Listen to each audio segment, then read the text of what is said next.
Betty. Sorry, how can I get the two names mixed up? Who? Oh, Yeah, Betty. it seems like Betty, Ralph, Hurl, Zabida, It's like the enemy of my enemy is my friend. Kind of Esau. thing, Yeah, they've all sort of yeah, like made this click now as well. It's weird, isn't it? You're gonna you slag. Yeah, you're gonna get that though, isn't it, man? And then now you got Afghan.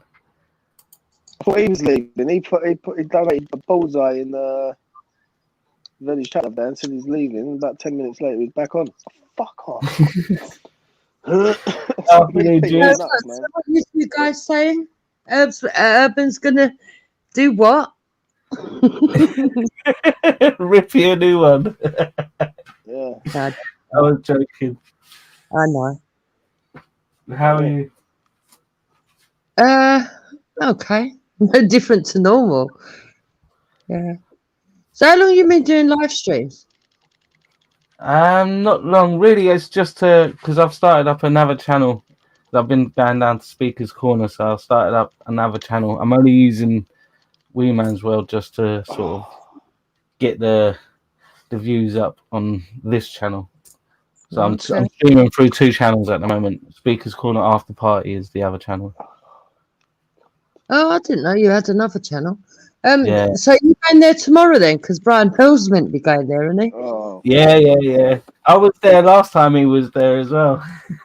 He doesn't know who I am, so. When he was looking for me, when he was running around. Yeah, when he was dancing with the aliens. Yeah, what a weirdo. Well, yeah, at least when you're talking about him, you're giving someone else a rest day. Well, I talk about everybody. Everyone talks about me, so I think it's my right. Yeah. Yeah, why not? Yeah. Well, it's just a platform of opinions, isn't it, really? It's funny though. It's funny though when you're in the chat and you're making comments, and then someone mentions it on the panel, and you jump on and go, "Why are you talking about me?" Because you're in the chat making comments. Yeah. Yeah, but sometimes I do it to trigger people so I can jump on. Yeah, why not? And sometimes I'll be saying that they're writing in the chat and I'll mention them just to piss them off. It's all my fault, isn't it? You know what I mean? It is. It's just whether you've got a strong mind or not. For you, maybe. I don't think mind games for everyone. Oh, I think it's mind games for most of them. Yeah. I didn't think that when I first joined on the channels, but after about 2 weeks of abuse, I was like, okay, this is the way it is, so I'm going to fucking give it back. So, yeah. Yeah, which is fine, but the only problem is when you point out other people's behaviour, when you do the same yourself. That's the only thing, isn't it? Well, once you engage in it yourself, it kind of takes away the opportunity to point finger at other people. I think we can all be being hypocritical on here sometimes, though. Yeah, majority of us are. But I would say we're all hypocrites, every single one of us. Yeah, we've all been guilty of it at some point, I'd say. But that's how you learn, really, isn't it? It's whether or not, if you're consistently hypocritical, then... Yeah, that's the difference. The thing is, people, you can change your mind as well. You can come across hypocritical, but essentially you've actually changed your position. As long as you make that point clear that your position's changed, then you can't be put down to hypocrisy. Yeah, but there's people that change their mind and progress, and then there's people that change their mind and degenerate, and then there's others that just flip-flop consistently. What categories do you think you come in? I change my mind. I think sometimes it's been for the worse and sometimes it's been for the better. I've got my beliefs that I still hold to, but a lot of what's been said about me, people have gone along with without even, for example, yes, I've made racialized statements, but I'm not racist. I think WeeMan likes this topic, this racialized language topic. Yeah, I know you might definition of what racialized language is. Like I'll explain that in a minute. What else would I say? all the stories that are put out there are not true. For a start, my husband's not a cleaner; he's a roofer. I'm not on the So dole. you don't do the Uber driving no more. He's never been an Uber driver. Oh, you said he was an Uber driver. Yeah, we said a lot of things just because people said it, so we went along with it. Why would we not? Why would we not take the piss back when people think that they're clever in being stereotypical and racist? No, this is the toilet cleaning thing. Sort of come from aspects, and I never believed that. But when you actually said in a straight voice that he was an Uber driver, so I just took that as gospel. I don't. Yeah. I'm not a liar, so I don't expect people to not tell the truth. I always take people to be telling the truth on face value. So. Well, unfortunately, there were so many people that lied on these channels that I just played them at their own game. You know. So when people think that they actually know me, they don't really know me. They don't. You don't even know me. Yeah. And I'm not saying I'm perfect, by the way. You might find out that if you know me, that you might hate me now. You might hate me even more if you found out what I really was or who I really am. I'm not saying that I'm better than what I am. I'm just saying that people who think they know me don't know me. Do you know what I mean? So. Yeah. But yeah, to get back to racialized language. So I believe that you can speak in using racist, what some people would call racist terminology. Yeah. When you're not a racist.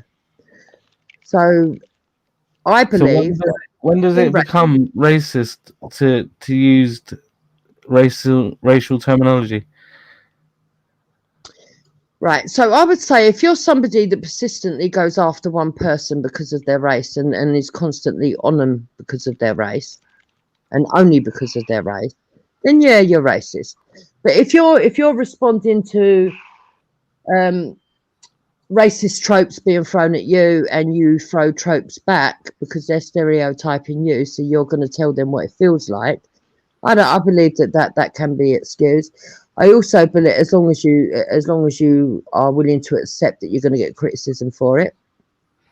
So when Wendy was being racially abusive to Esau, that's just one person. So would you say she's racist? No, I would say that Wendy has used racialized language, and by that token, it is racist terminology. But I would say that Wendy, in the main, only reacts to what's being said to her, and people forget what's said to her, and they only go on. But then I haven't heard everything she has said. There are some things that have come to light that I wasn't aware of was said. For example, I should never sleep with a black man. Yeah, for example, disgusting. The tone in what she said it is if it was like she was disgusted at the thought of it. Did you actually hear the clip? No, I was on the panel that day with the two of them when it was going off. I was there. No, talking about a different one where she said that she would never sleep with a black man. Oh, well, I was there when she was having the argument with Esau, and I've always said that for at least 2 days before she did let go and start being using racialized language towards Esau, it was at least 2 days he was like saying really nasty shit about her. Just really, he was goading her for at least 2 days. And I've always said that. But it doesn't mean that he was never racist towards her until she said what she said. Then he did start using racialized language towards her as well, calling her a white this and a white that. But she was the one that went to the racism first. And for me, that makes it nailed on that she's racist. Right, so I'm going to tell you why I don't believe that she's racist. You don't have to agree with me. No. I'll tell you why. Because when I speak to Wendy offline as well as online, okay, I know that she has got friends and even family that are black. But that doesn't mean you can't be a racist. But what I would say is this: when Wendy reacts, right?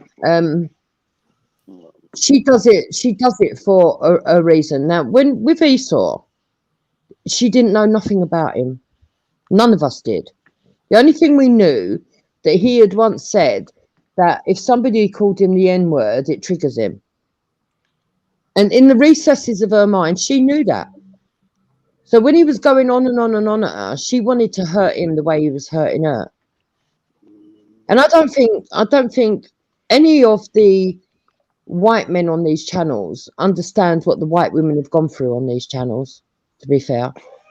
Are you for real? Seriously?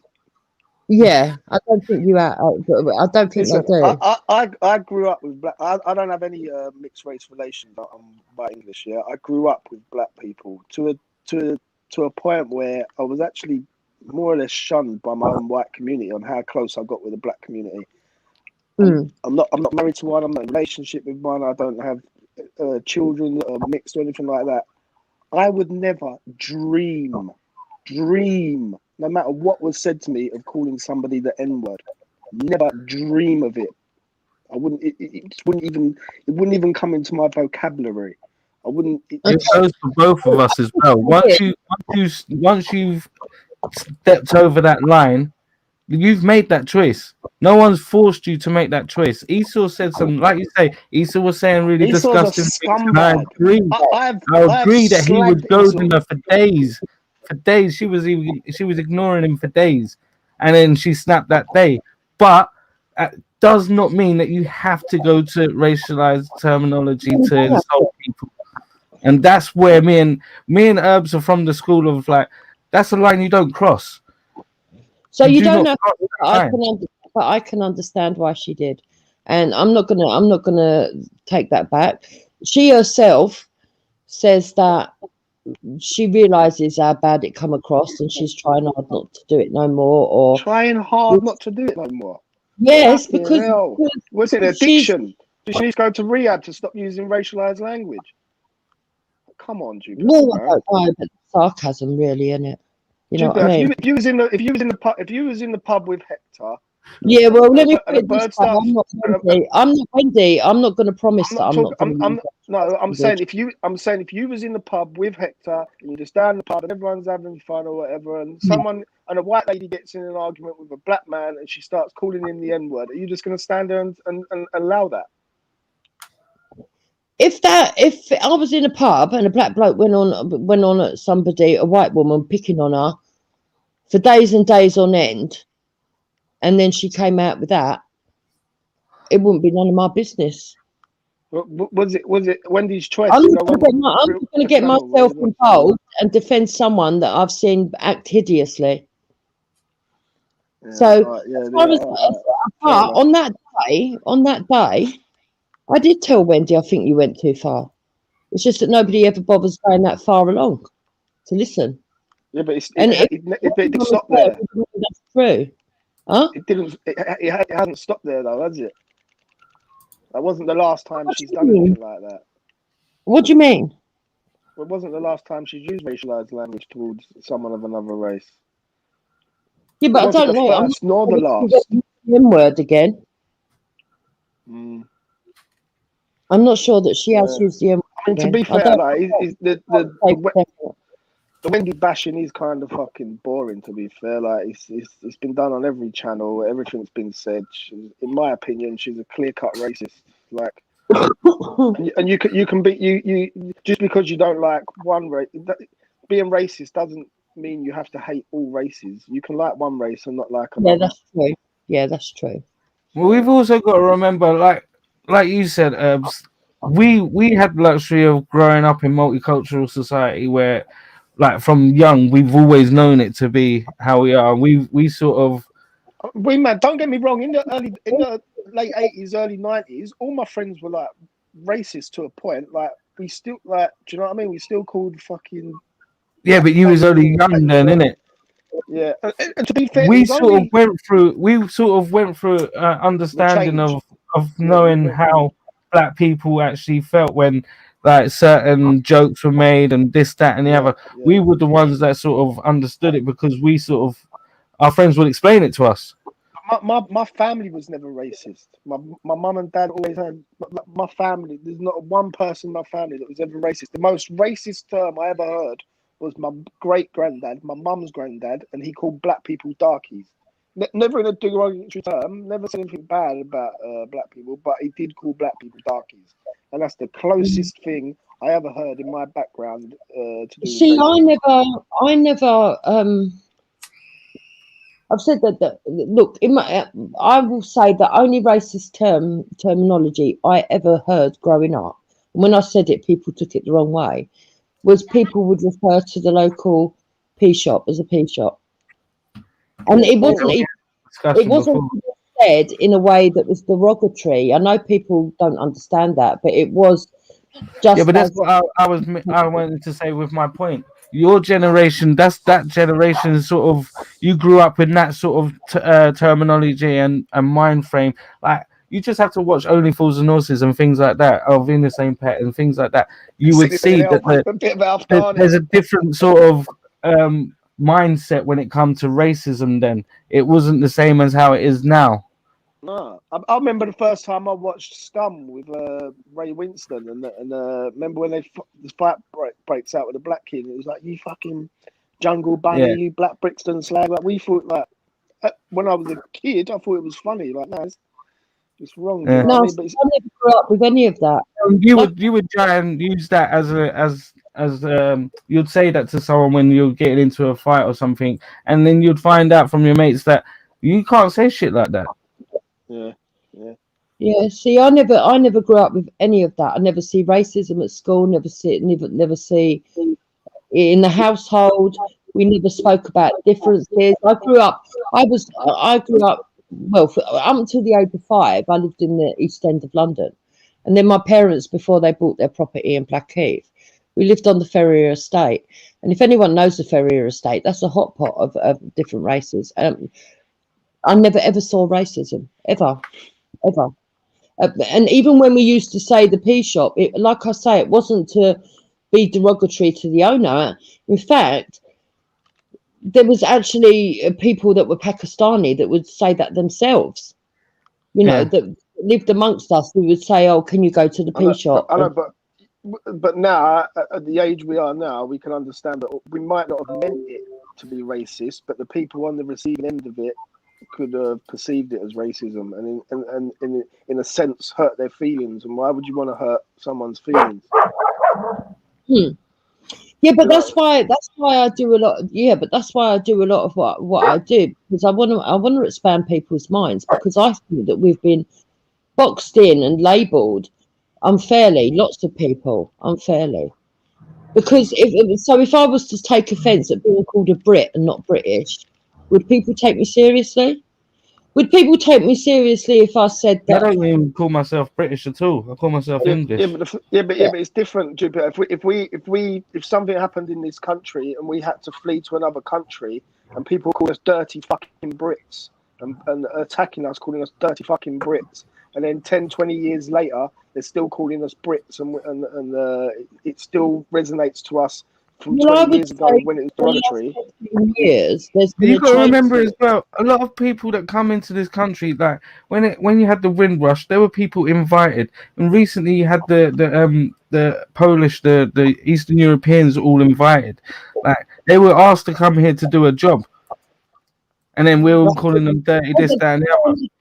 That's going off on the tangent, but sticking to racialized language, I would say that in the last 15 years, okay, the racism that's levelled against people just for being white British or white English, part of the UK, we have seen that kind of hate, and they always bring up slavery, which was 200 years ago, that none of us are related to. They none of them were slaves, and none of us were the slave masters, because we're from a different generation, different time completely. Yeah, but they're still living with the repercussions of that, though. That's what they're trying to point out. But that doesn't mean to say that they should take it out on white people that were not born next to it. Of course not. But by attacking each other, that also doesn't help anything, does it? Well, it doesn't, but unfortunately, on these channels, if you try and take the sensible approach, they think you're weak.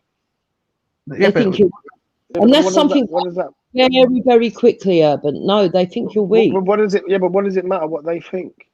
You should lead Well, by it matters example. not if you want to get your voice exactly. heard. You have When these it's controversial, emotive subjects discussed. no, but when you're Yes, from a Melly, certain my age age. group, when you're from a certain Sid. age group, you are supposed to lead from example, and that's the problem I've always had with you and Wendy. You don't lead by example. But I don't say that I'm a leader, and I don't say that I want followers either. I just open up topics to discuss. Yeah, but I'm not saying that you intentionally go out there saying that you're a leader, follow me, blah blah blah. But you are on social media platforms with a voice and your opinion. So your opinion and your actions should lead by example. Well, I think I do. You see, the Jupiter, do you, always understand what I'm saying or why I'm saying what I say, if and they Yeah, don't. I understand what you're saying. You're saying when younger people like Raspect or what was the young girl's name? yeah, I but can't remember remember. that. But But anyway, remember, the younger people are people saying online, things to trigger. Zabida as well, they're younger people. So when you're lowering yourself to their standards, you're then lowering yourself to that sort of age group. You're behaving as that sort of age group where you're supposed to lead by example. That's all I'm saying. Mm. I can understand what you're saying, but I think if look in psychology, right? I don't know. Have you ever watched that nanny show where the woman where she's when they say that you have to go down to the level of the child and look them in their eye? Yeah, Nanny SOS or whatever it's called. They get the Yeah. bird in to look after you, teach you how to look Sometimes after you your have kids. to drop to the level of a teenager and speak in teenage speak. And but with Zubida, that's exactly what you have to do. You have to drop to her level, talk to her. You don't have Yeah, to do hang on. anything. You don't have to No, but engage. She's not your daughter. She's not a relation. You don't work with her. no, You no, don't but have to do if you're anything. trying to bridge relations and you're trying to get an understanding of other people and why other people see things the way that they do, then you kind of do have to engage with them. But when you say you have to, like, when the nanny's saying you have to, it's not saying to. The nanny's not saying to throw yourself on the floor and start screaming and shouting like a child. It's saying to bring your conversational skills down to that level so that you can communicate with them in a certain way so that they will calm down and blah blah blah and behave and do whatever it is that you're asking them to do. Whereas if she calls you a fat this that and the other and then you call her a fat that's you're not communicating with her in the teenager way. You're actually acting as a teenager. Yeah, I'm mirroring her. Yeah. And then when people ask me what I'm doing, I say I'm mirroring her. Yeah, but that's And then not very. It's realise not an adult thing to do, is it?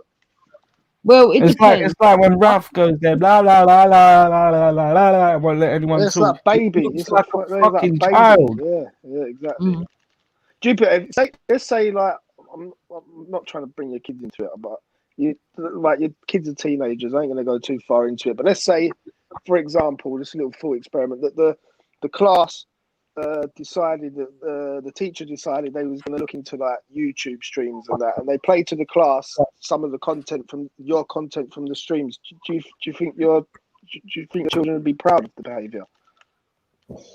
I don't think my children care. It's not like I hide away from my kids what I do and say online. In my local community, in the local school. You think they'd be proud? Yeah, I'm proud of myself. Yeah. Your online behaviour, you think, is something to be proud of?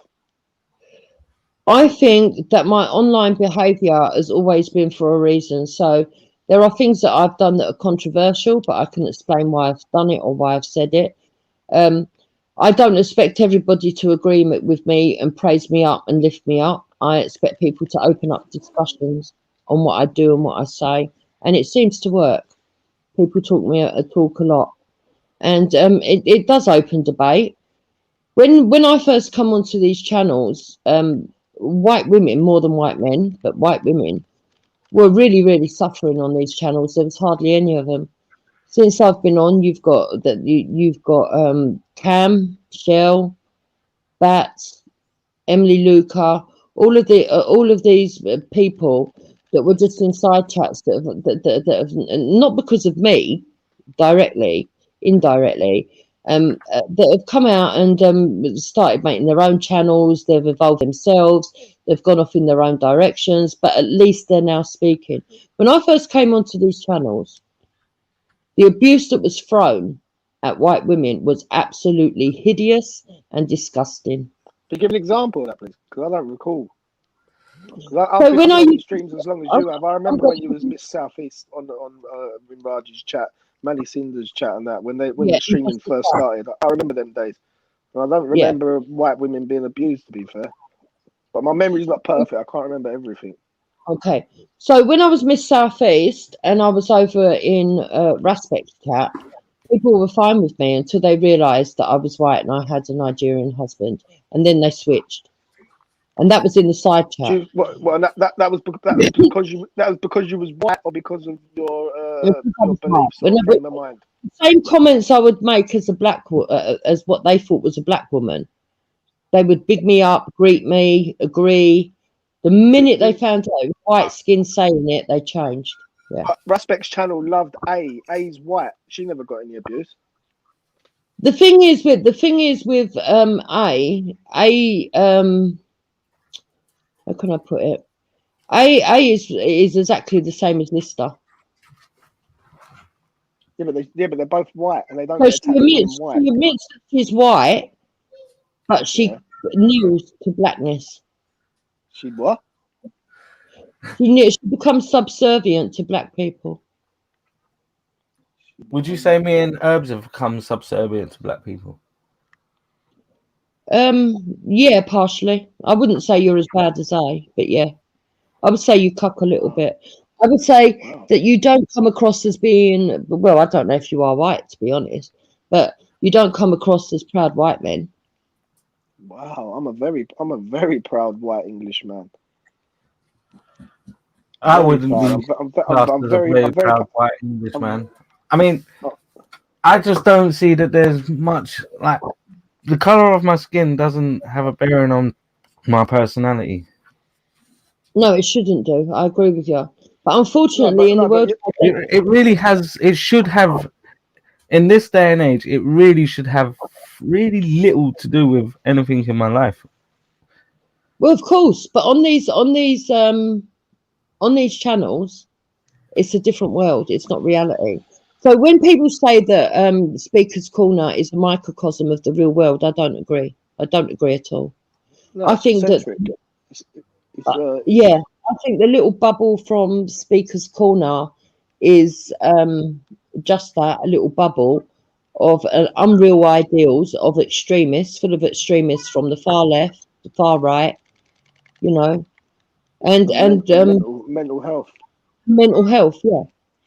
And so in this little world of Speaker's Corner, identity politics is the main ethos. And if you don't play into that, I mean, like I said, I don't know whether you two would consider yourselves white, if you are actually white, whatever. I definitely consider myself white. In the real world, 85% English. Okay. In the real world, it wouldn't matter, but on these channels, it does. See, I consider anyone that's got sort of like blue eyes or green eyes to be white. So to be the with her blue eyes, I would say is white.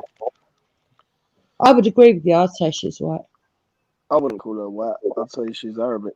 I don't think that's. I don't think they've got olive skin. Yeah, but Arabic isn't a color. No, but they've got Arabic olive skin. isn't a color. You can't say if we're basing things on a color. Arabic isn't a color. Us as an English person, yeah, we go and sit with someone with olive skin, Mediterranean, or whatever. We both go and sit in the sun for. No, but you've changed the word from white to English. You've changed the word from white to English. White to olive skin. Fucking hell. Yeah, but that's what I mean. Bro. There's colors and then there's nationality. Race and nationality are two different things. Yeah, the olive skin. We always conflate the two. When people talk about white people, they're generally talking about English people or British people. Europeans, but I don't Yeah. think But Mediterranean. it's not normally Europeans unless they specifically point out it's European. I don't class Mediterranean. And then they turn around and say, all right, it's not all white people, it's just the racist ones. But you can't generalize by color. Generalizing by color just doesn't make any sense whatsoever. You have so many different breed of people that are black, that are brown, that are white. You have you have rapists, you have thieves, you have hardworking people, you have religious people in all different shades of color. So you can't use color. Our strongest sense is our eyes. So the first thing we use is our sight. So the first thing we use is appearance, and it's a generalization. So this is the problem, right? We had Martin Luther King's take on it, which is what Urban is saying. I think it was Urban, who's saying, you know, colour shouldn't mean anything, and I actually agree with that stand, believe it or not. And then you've got this new world identity politics, critical race theory, and all this bollocks that says actually it's racist if you don't recognise that someone's a different colour. And this is the identity politics that you're seeing played out on the channels. And that's why I don't think there's anything wrong with accepting that we're different colours. Like there's beauty in every colour. It's just a different shade. That's all it is. Yeah, it's just different shades. It means absolutely nothing. When you're talking about being proud English or proud British, that's a different thing, in my opinion. You're talking about your heritage of the land that you grew in, your ancestors, the ruling of the country, and blah, blah, blah. So that's not colour. That is completely different from a colour. Yes. Because the same colour people doing completely different, that have different heritage, that have different cultures, that are still the same color, but they're not the same people, so it's different. Yeah, but do you know what it's like though, WeeMan? Yeah, you know, like Ford. Yeah, Ford might make 10 different types of car, but they're all a Ford. And I might say, if I'm giving you a description and all I see was a Ford, I say it was a Ford. I might not be able to tell you it was a Mondeo or a Focus, but I know it was a Ford, and it's the same thing. It was a black person. It was a white person. That's just the quickest way to identify without going in full depth. But making a description of someone and adding what color they are isn't racist, in my opinion. That's just a descriptive description, isn't it? It's all it is. It's literally what it is. For me, racism has to be derogatory. If it's not derogatory, then it's not racist. Yeah, it's for me the definition, the Oxford definition, which is discrimination against someone because of the color of their skin, is the definition of racism. Right, so this is where we go back to racialized language again, and this is why I say you can have racialized language without being racist. So, for example, you witness a robbery and the person was a white person robbing a black person, and you say that in your statement. That's not racist. That's not racist. That's racial. No, that's not racialized language. To give a description of someone's colour is racialized language. You're still racialized language. Hang on, let Jupiter finish. Let Jupiter finish. Sorry. No. Yeah, so it is because you're actually defining them by their skin color and you're bringing it into it. Obviously, if you're looking for somebody that's perpetrated a crime, the easiest way of finding out who's done it is to give a good description. Now, because of people saying that you can't use racialized language at all, and some people getting offended, we've now come to a place in society. I think it's Sweden, where they're not even allowed to use those terms, and therefore they're not catching criminals. Yeah, but that's it's wrong. Yeah, it is the extreme, and that's what I mean. Jupiter, you're using a definition of racialized language to saying as even describing someone's race, but you've used the racialized language as a defense when you've actually used derogatory racist terms. So it's like two definitions you're using there. Right, okay, so let me give you another example that I believe is racialized language and people have made a fuss for no reason. There was a news report where someone got beat up. It was a racist attack, And they knew it was a racist attack because as the person was assaulting the other person, they were shouting out the N-word. When the BBC reported it and they used the N-word in full to describe the actual situation, they said that that was racist. That's racialized language. It's not racism. For me, see the N-word. I hear that word. It's like scratching a chalkboard. It's like, ooh, I hear it. I'm like, ooh, I don't like to hear it. Like it's just. I don't understand. It is only a word, and it shouldn't actually. Should it actually make me feel like that? Whether or not it should or shouldn't, it does have that effect on me. I hear that word, and I think, ooh, straight away. It's not a nice thing. In the real world, say my husband was to get into an argument in the real world and someone called him a black so-and-so, right? Whatever a horrid connotation they want to add onto the end of it. He wouldn't give a shit about the black part. He would give a shit about the connotation. Well, because he would say, I'm black and I'm proud to be black. So why if I should was I walking down the street, if I was walking down the street and Hector was walking on the other side of the street and someone called him an M-word, I would probably react quicker and faster than he would. Probably because I wouldn't be able to sit. I wouldn't be able to sit there. I'm not saying that he needs defending. I'm not saying that anyone needs defending, but that's the way it make me feel. I'd be like, "Are you fucking taking the fucking piss? Like, what the fuck are you saying that for?" It depends. It depends. Because in the real world, the way that Hector sees it, if you're calling him the M-word, you're referring to his colour, and he's not ashamed of his colour. So why should he be offended by you doing that? However, it would depend on how emotive the situation was. Because I've seen times where people have said the M-word. He's not even bothered. And then other times I've seen someone say something and he's just fucking whacked on one. So it would depend. And I think in real life it does depend. I think the truth is, the blanket, you can't generalize colour like someone said earlier, but you can't generalize the people using the languages either. So I think there's much more to it than just the language. For me, a real racist has got to actually want to affect you. They've got to want to affect your real life. And unfortunately, it's not even to want to. It's a racism is a mindset. You might not ever say anything to anyone, but you hate inside you. You hate black people. You walk past them, you hate them. You're in the shop standing next to them. You hate even being like, and you would never ever know that someone felt that way. That is the feeling of racism. People would suggest I'm a racist when I've got black children, I've got a black husband, and I've got black in-laws. Yeah, what's that got to do with Asian people? Well, not a lot really, but let me just put it this way: I've got close friends that are Asian. Yeah, but you can.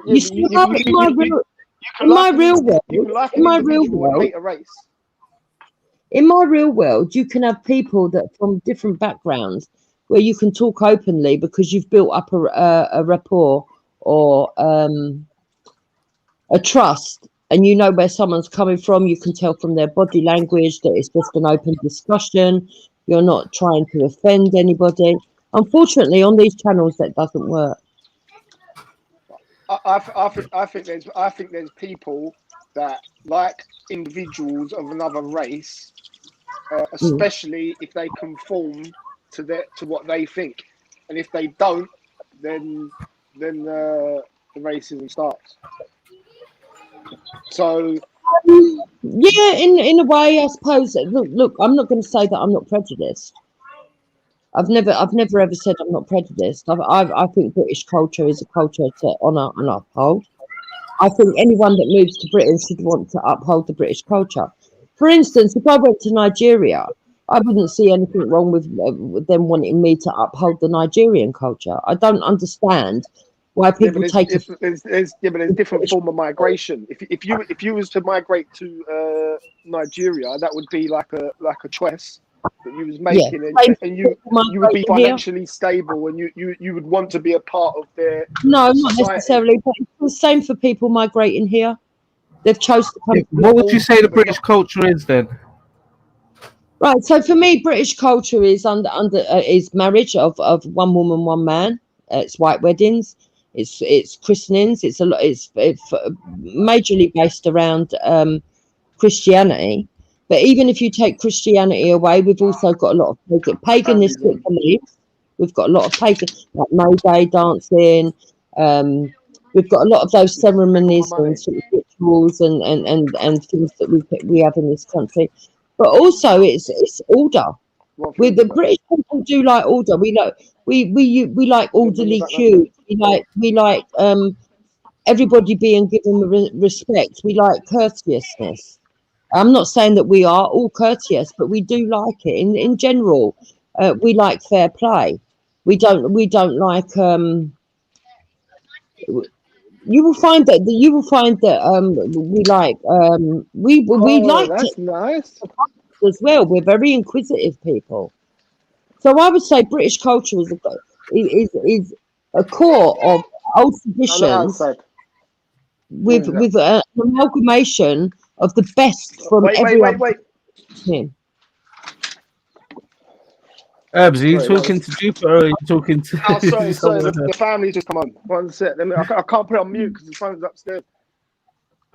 Arthur, Let me try and mute you. Wait there, 1 minute. Yeah, mute me. How do I mute you? There. So, with that said, Jupiter, would you say things like what we see in today's charts, would you class that as British culture? In today's chart? Yeah, like the music that you see today that's coming out of Britain that's done by English or British born people. Yeah, I would say it's British. Even if it's black singers, mainly black singers and stuff, if it's created in Britain, it's British. That would be a part of our culture. Yeah, of course it'll be part of our culture because British culture. Right? What makes our no, that's how I see it. I see it as it's our culture. I think people like Raspet wouldn't see it as British culture. He'd see it as black culture. Yeah, and I think that's very wrong of them, and that I don't like that because I think it's segregation. So for me, I think that we've got to get past this black community, white community. And understand that we do have people from other ethnic backgrounds. We've got an echo. The ice cream man's. I'm just going to get an ice cream and I'll be back on in a minute. It's the ice cream man in the background. Baby loves it. Yeah, go on, see.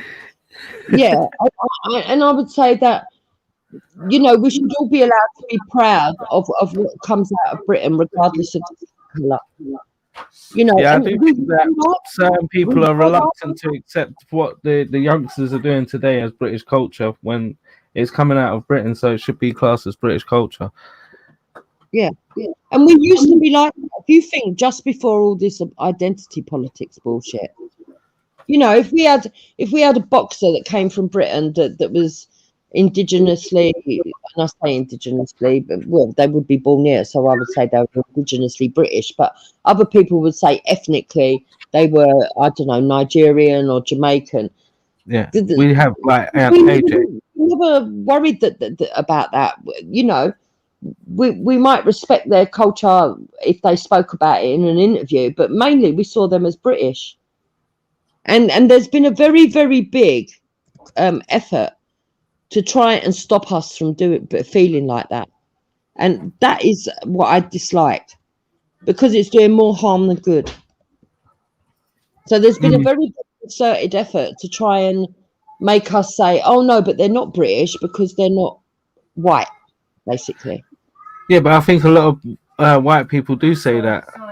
I think Wendy's been in the past saying, "Well, they're not English. They can't be English."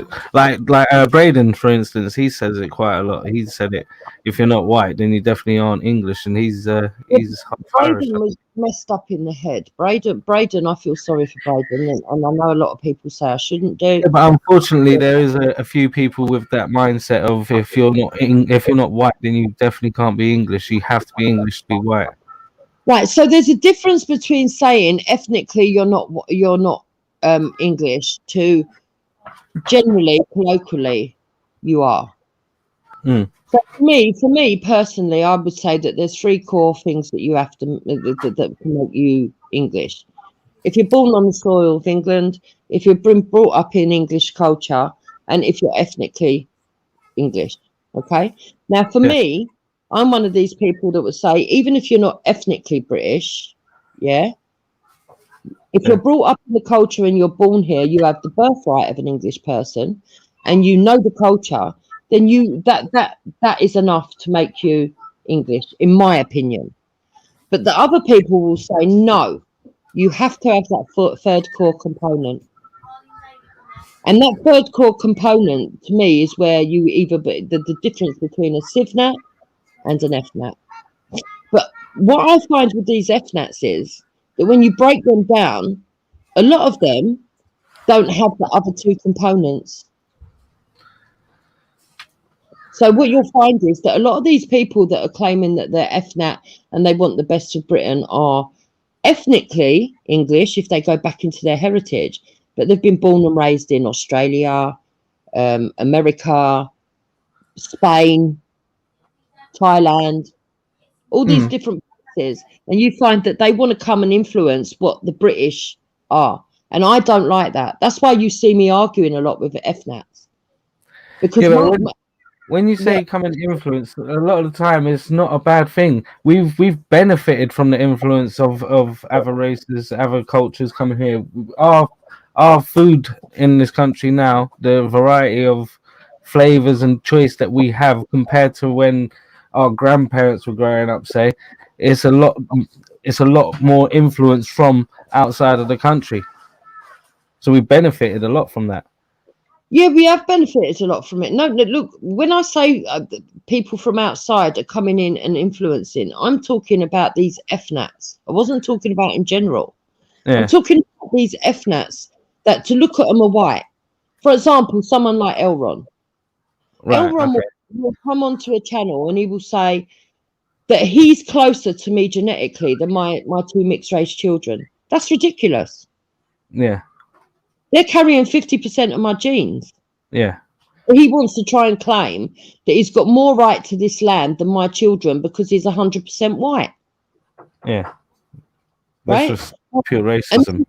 And when you get speaking to a lot of these FNATs, they don't seem to understand what ethnicity is, because an ethnic German is not the same as an ethnic English. So when he comes in and he says, I'm ethnically the same as you. No, you're not. You're not an FNAT. You're a race nat because you see colour. Yeah, he's a racist. He would be what I would class as a nailed on racist. Because you've got people that, like yourself, that use this racialized language, and you're not always trying to be offensive when you do it. And when you do try and be offensive, if it's in your, you say it's in your defense of being racially attacked first. So it's different. Whereas Elron, he is just pure racist because everything he thinks about is based upon the color of people's skin. So it's different levels. And then I would say Elron will come under the bracket of race supremacist. So I think there's a difference when you say someone's a racist and you say someone's a race supremacist. Someone that's a race supremacist is like Elron, who's completely, like, his own mindset is based on what color you are, is what helps. Yeah. And so that's why I spend as much time as I do online for that particular reason, because there are many people that are smart enough to understand the nuances and to understand the gradients, but there's a hell of a lot of people that aren't and are being hoodwinked and radicalized. So I'm willing to take all the criticism that's thrown at me, because then I get a chance to respond, even though it's in a lot of cases it's not in full as much as I would like. But I do get a chance to respond, and it does wake some of these people that are getting radicalized up. I've the people that have been radicalized, especially people that I know that most of it is mental health. For example, Braden, he definitely got radicalized. I met Braden in the park before he got radicalized, and then ended up arguing with him over his radicalization and some of the things he said. But despite what people think, the time that me and Hector went down to meet Braden, Hector did speak to Braden. He did speak to him on the down low about what he was doing and how he was getting radicalized and stuff. I think I was there that day. You know, I did also getting into it. But I have got a dark sense of humor, and some of the stuff he was saying was outrageous, and at the same time, comedic to me. It was just, you have to understand, sometimes when I see a racist, whether they be black or white, they can say the most stupidest of things, but to me it's comical because it's so stupid. But a lot of people can't see that. What would you, when you say that, what would you say? Would you class Raspect as a racist, a black racist? Right, Raspect, I would say that Raspect does a lot of things that if a white person were to do it, he would say it's racist. So going by his own judgment, yes. Yeah. Me personally, no. I think he's misguided. But has he ever said anything like racist that's made you laugh, like Braden has? Yeah, when he said things about white people that is completely stupid. Well, let me think. Which is why I would continue to go back there. But despite what a lot of people think, I didn't actually hate Raspect. No. I just thought that he was misguided, and that he was very good at propaganda, and that there were and that there were people that were just like Braden, but within the black community, that didn't understand nuance, and he was guiding them the wrong way. That's what I felt with Raspect. So Raspect does stupid stuff sometimes that would make me giggle, and I'd think, oh, it was bad. But don't you think it's like what you said earlier? It's not real. It's all just YouTube. Like even with Raspect, even with these FNACs, like. No, right now I'm going to explain why. When it comes to these particular groups, no, because with Raspect, he went on to make a Forever Family, and he's gone on to do TV shows. So it's more than that. Raspect was doing TV shows and being on the TV long before he went to Speaker's Corner, though.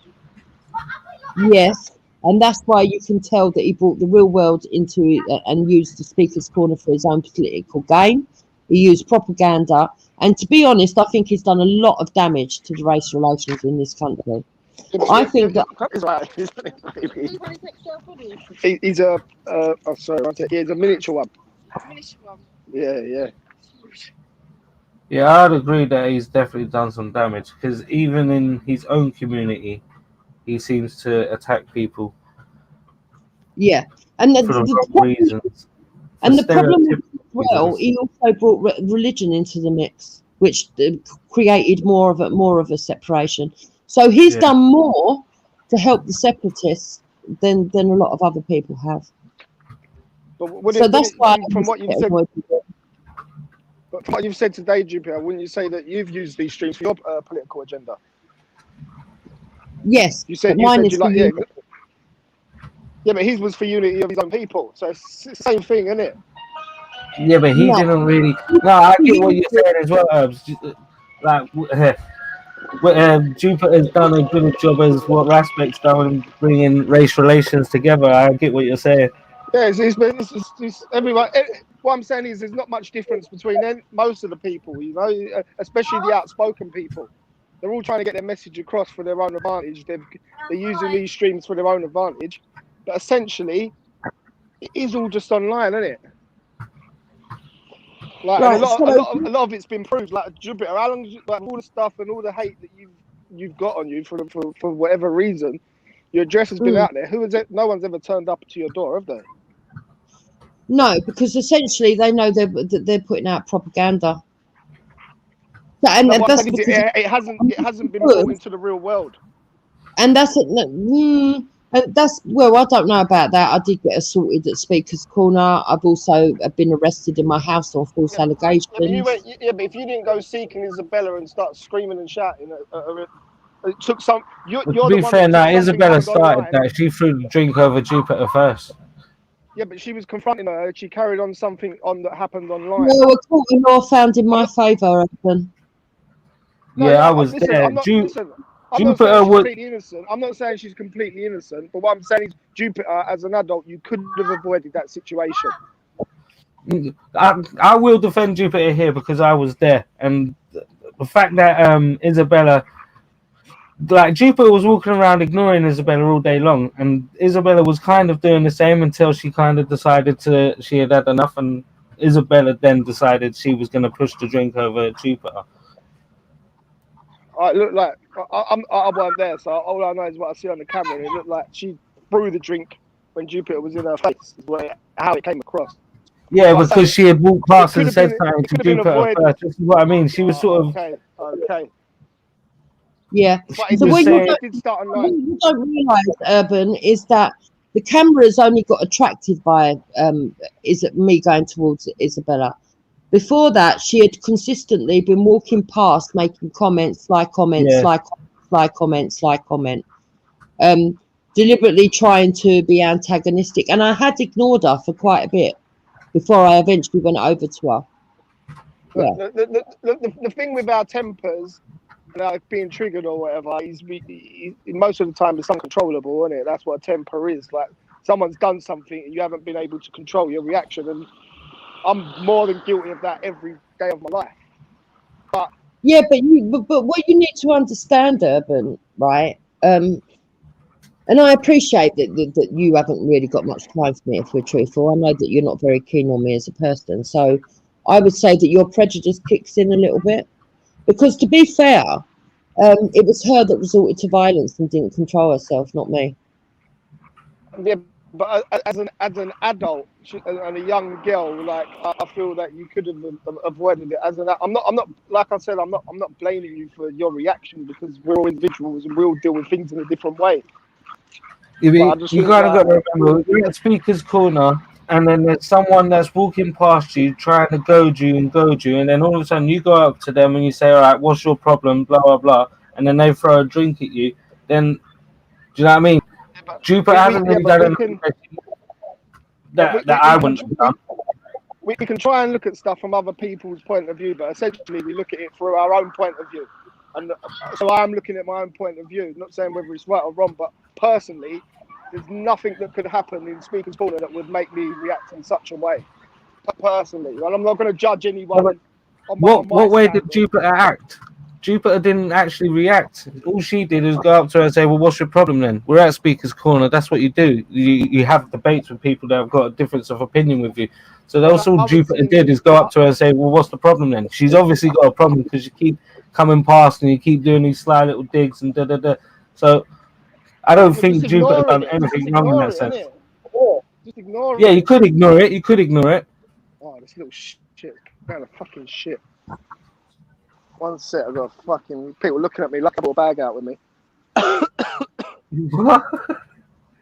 I've got to pick it up, and I'm like an upstanding member of the community, you know.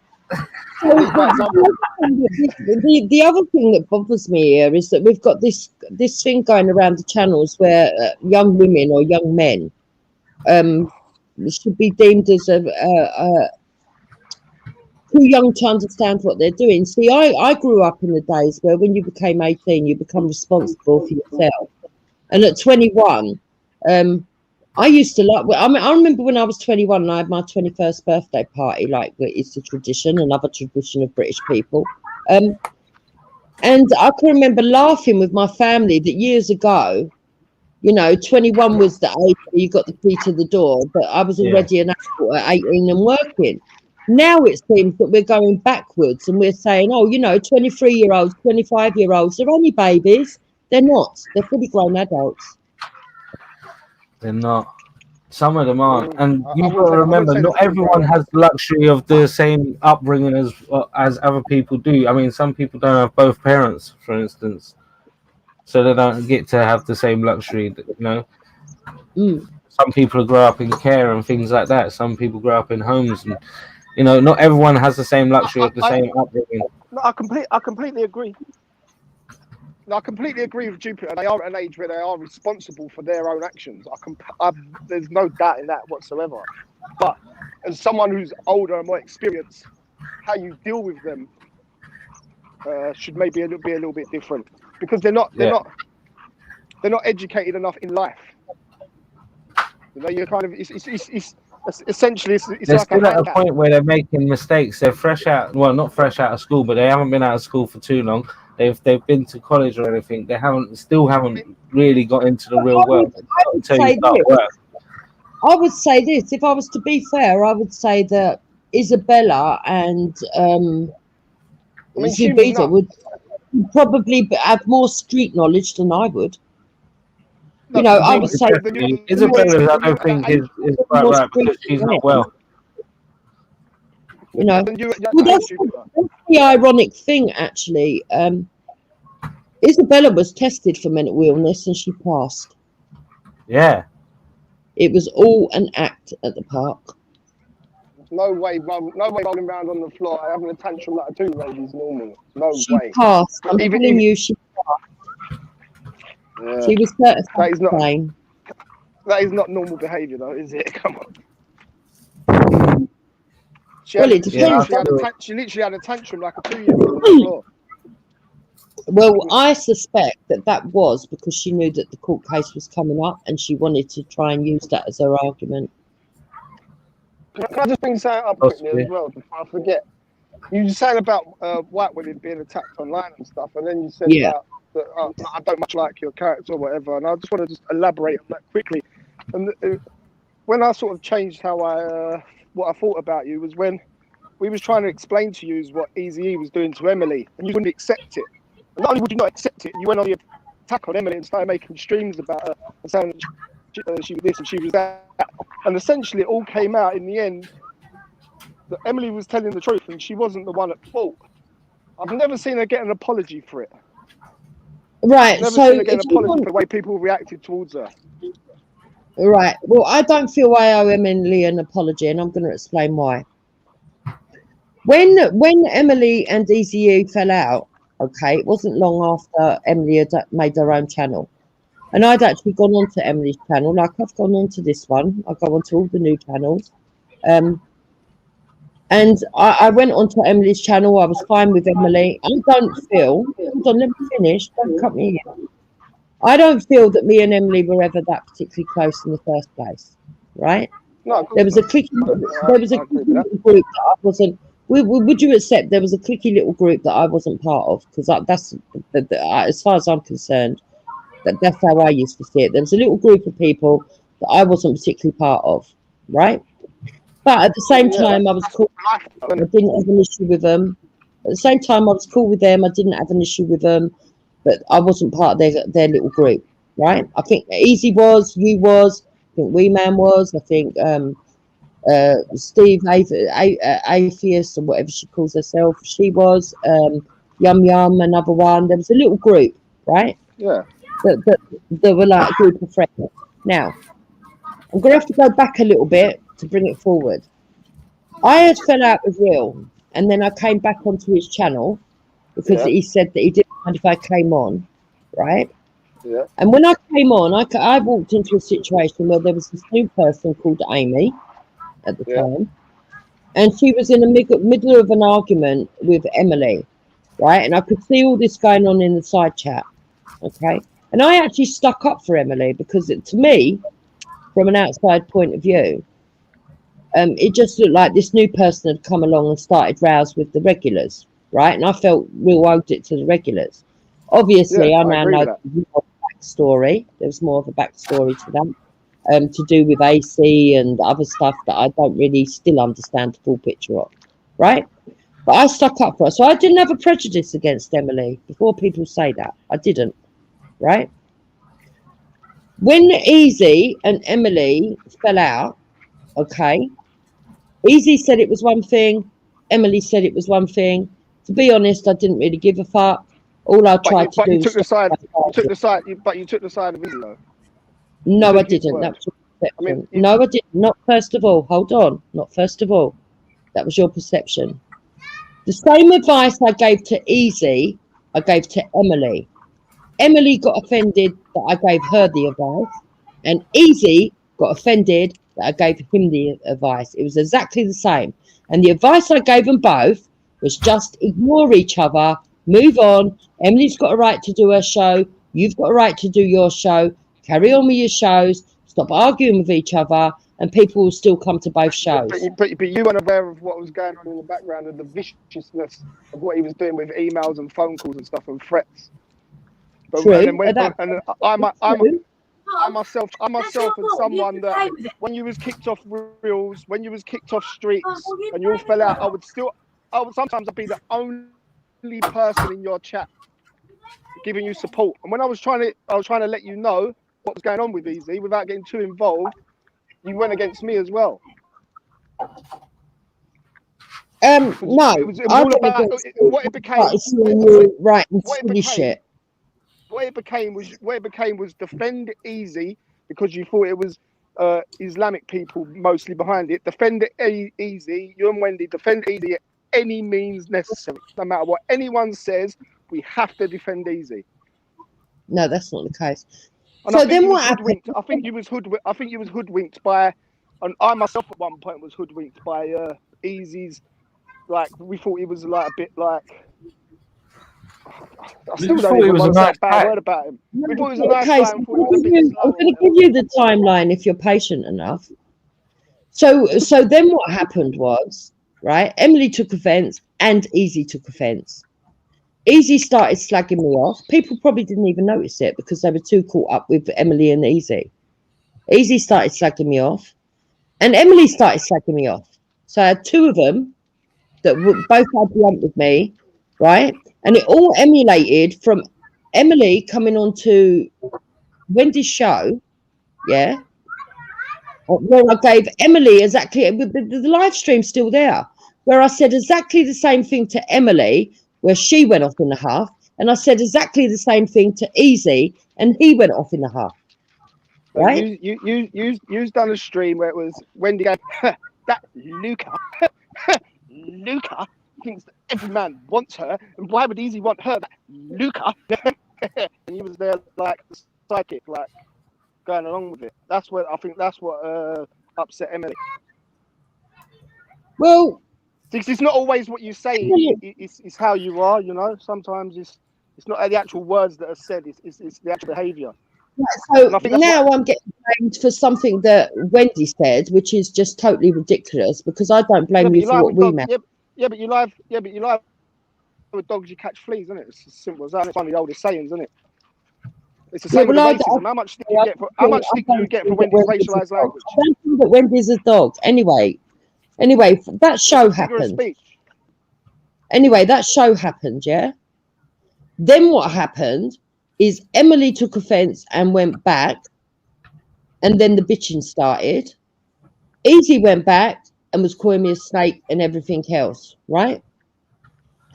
I then said to Emily, you don't need to take offence. I said it on Wendy's. You don't need to take offence. I'm not taking sides. This ain't about taking sides. I just want you both to stop arguing. Neither side listened, okay?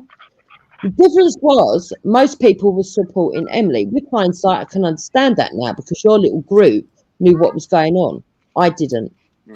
Can I just say, I'm not privy to any of this stuff. I wasn't about at the time. We tried to tell you, you wasn't. Your bias blinded you. You know, you had the rose-tinted glasses on at the time. Well, sometimes you're not going to listen to people when they're fucking slagging you off in one stream and then coming to you trying to tell you.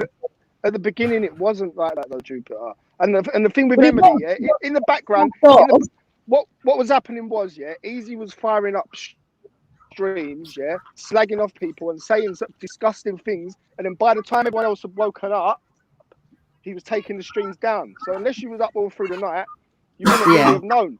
So then what was happening was Emily was reacting to him, and then you and Wendy was reacting to Emily as though she was bullying him and everyone was targeting him.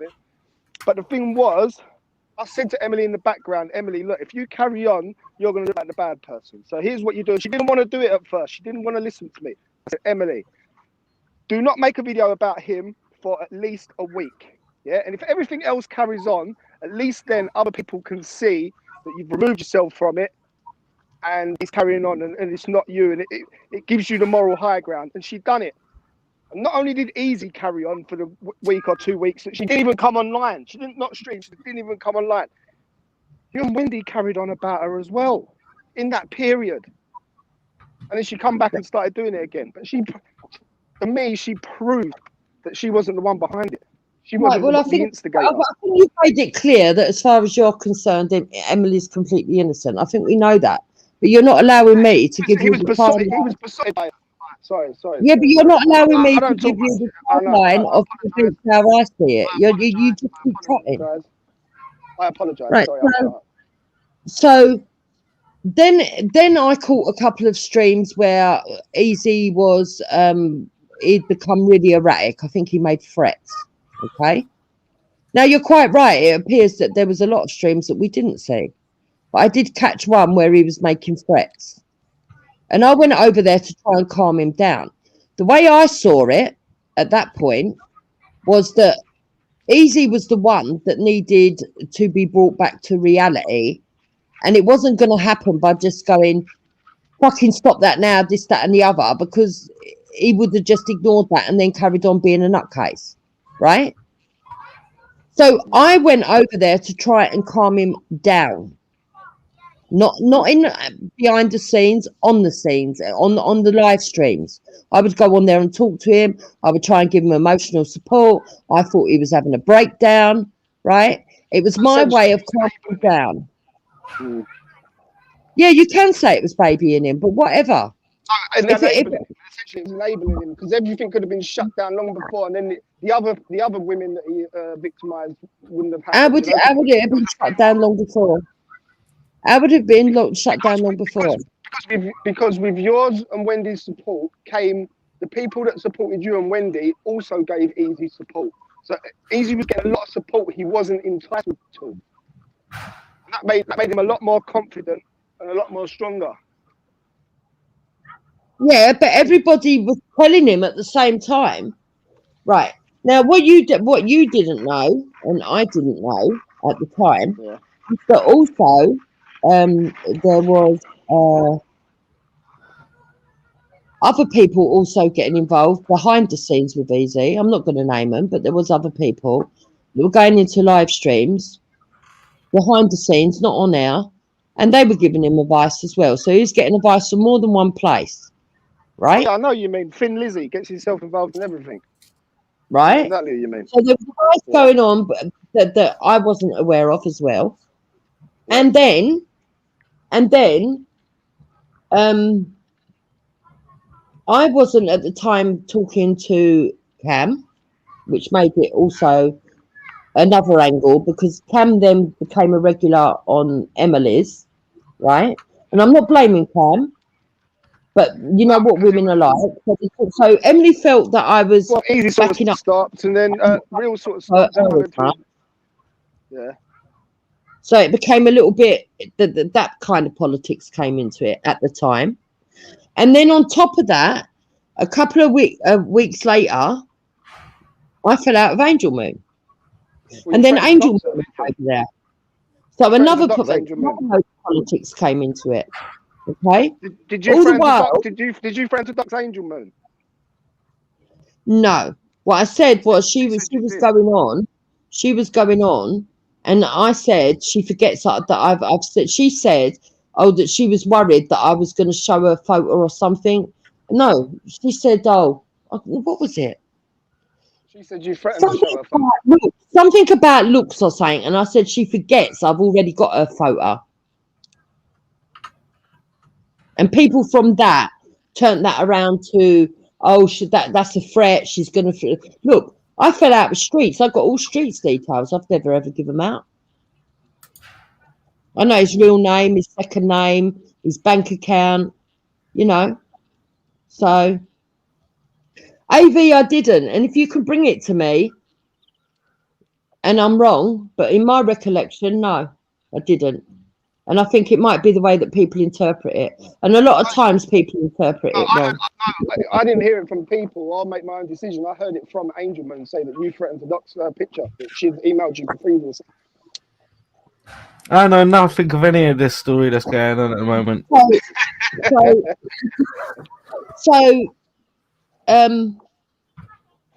Yeah, so that complicated it again. That brought a third dimension into it. All the while, Easy was still being a bit random, threatening to take his own life. And all I could see was that he was having a mental breakdown.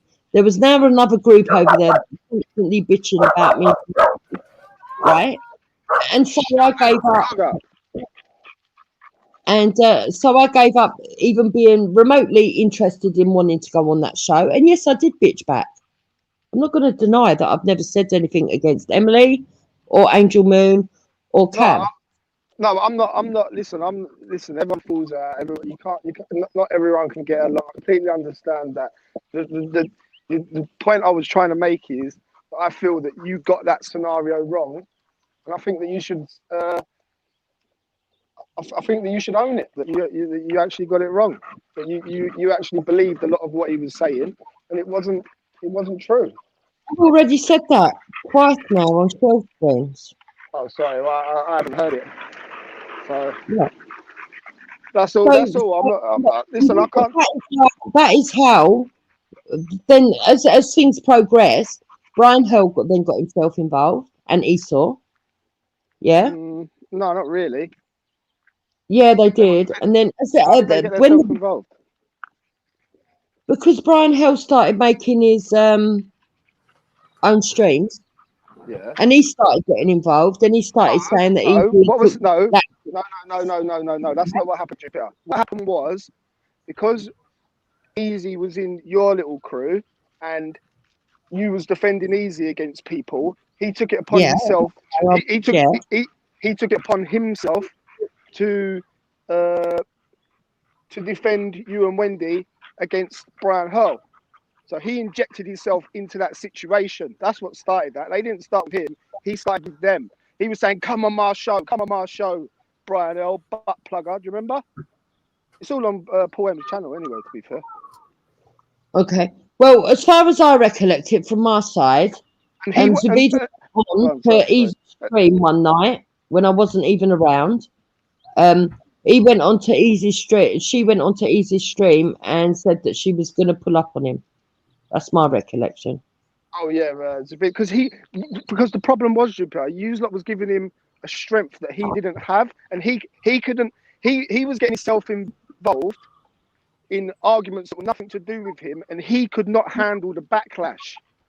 Like so, now all of a sudden, the people that were aligned with the people he was going against started trolling him, and it sent him crazy. Essentially, he didn't know where the trolling was coming from. Yeah, that may be true. Because he was taking on too many things that had nothing to do with him, and mentally he couldn't handle it. Yeah, that may be true, but no one told him to do that. And like I said, as far as I recollect it, Zubida went onto his show to attack him. Right? Yeah, but I don't think it was out of the blue. To be fair, like, listen, I don't agree with. She said I think she said something like "bog the boy," we're pulling up on you or something like that. Yeah, right. Now I wasn't even on that stream. I wasn't around when that happened. In fact, I didn't find out until the afternoon of the day after. I think it might have even been 2 days later. And then he said, "Oh, did you know Zubida threatened me, etc., etc., etc." But anyway, that's irrelevant. I'm trying to tell you how I see it from my perception. Yeah. So, that apparently happened, and then it was around the time that Hurl started up his own show. he started up his own show, and he started going at Easy because of that altercation between Zubida and that. Esau also got himself involved. They all said that he'd done all his suicides and everything else, right?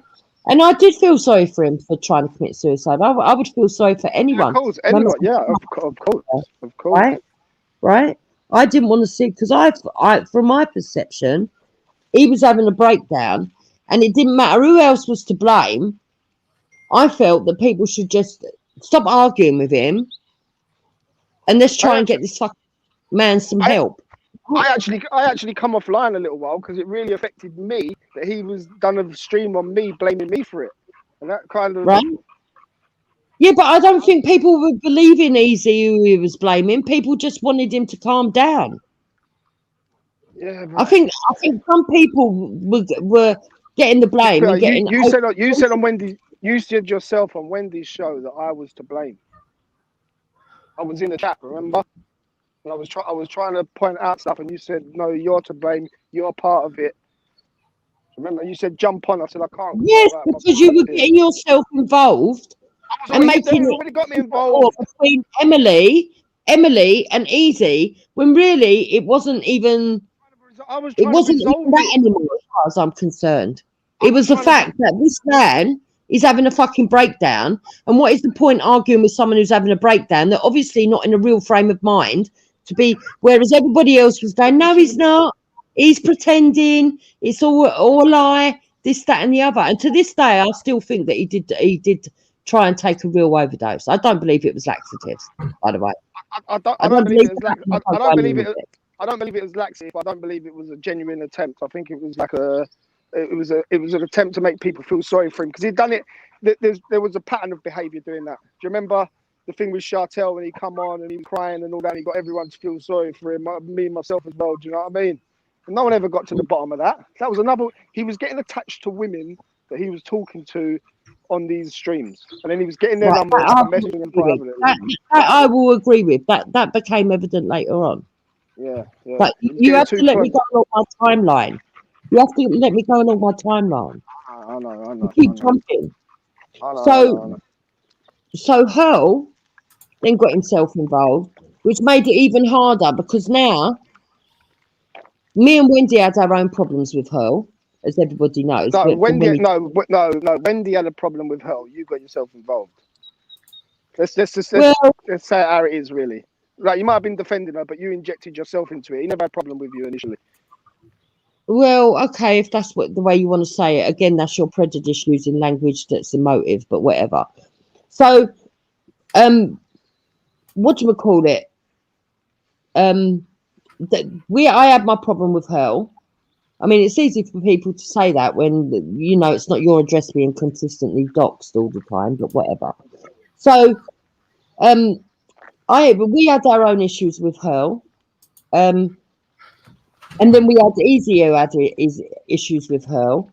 And then Cam and Shell, unconnected to us, they ended up having issues with Hurl.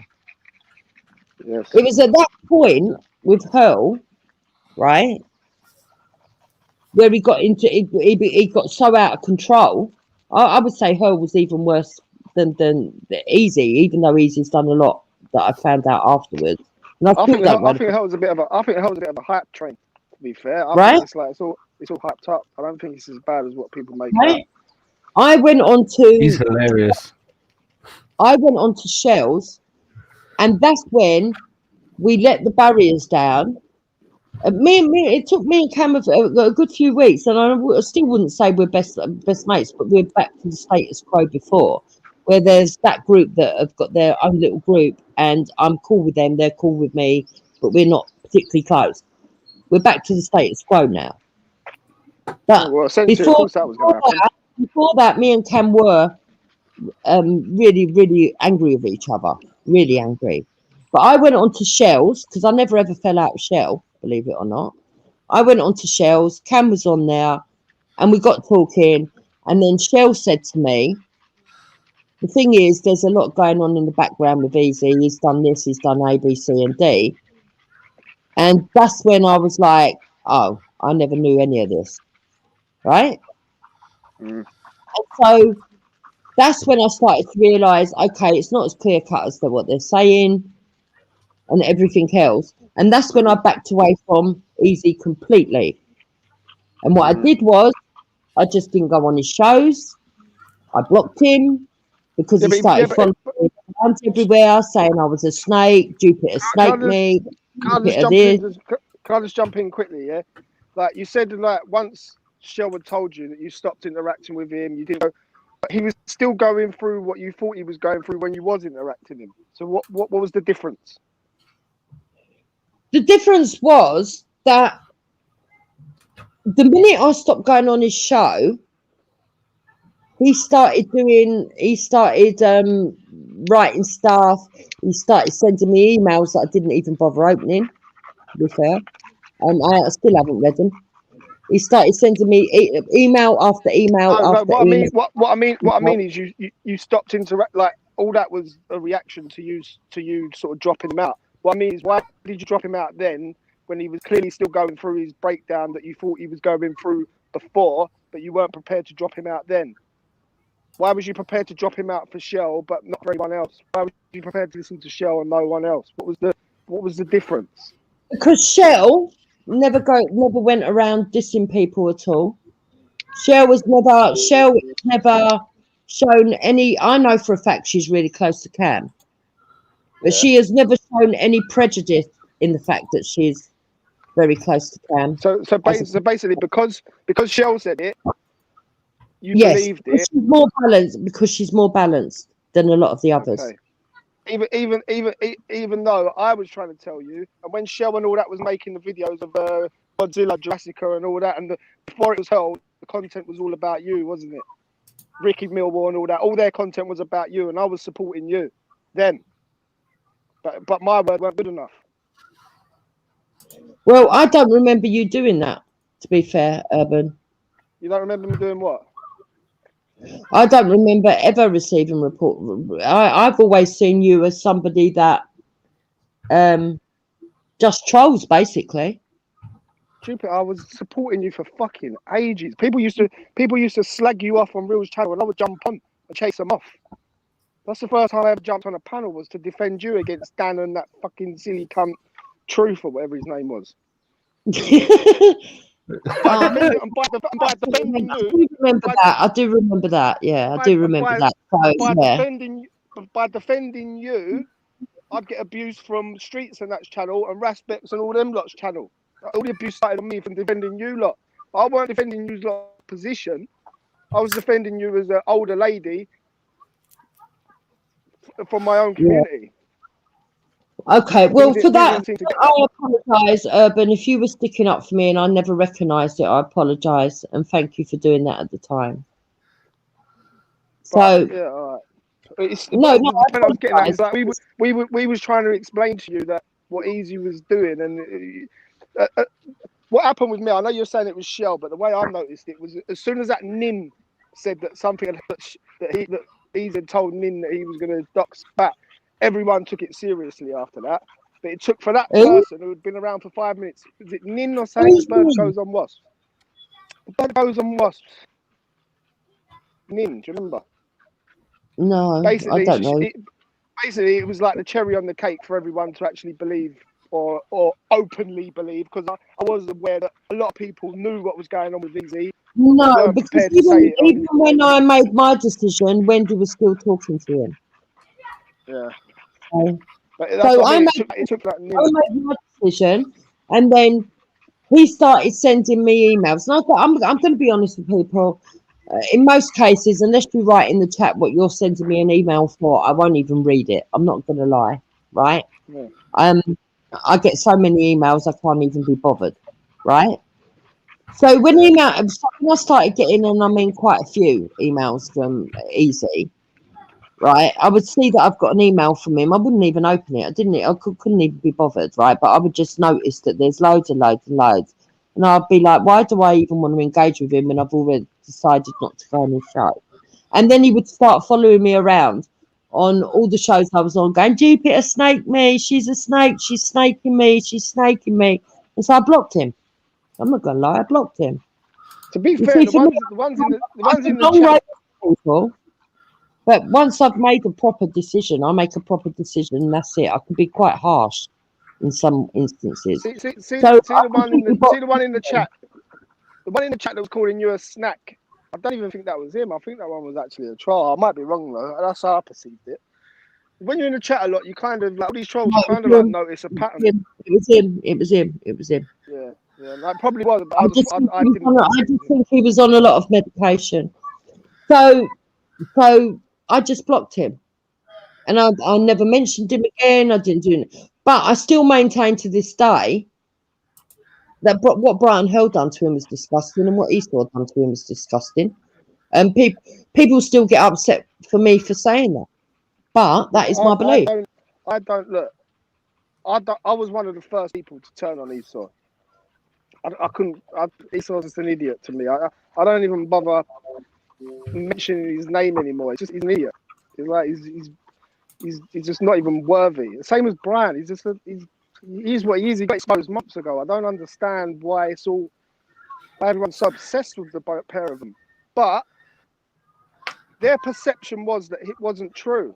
So therefore, like remember, that's all about perception, isn't it?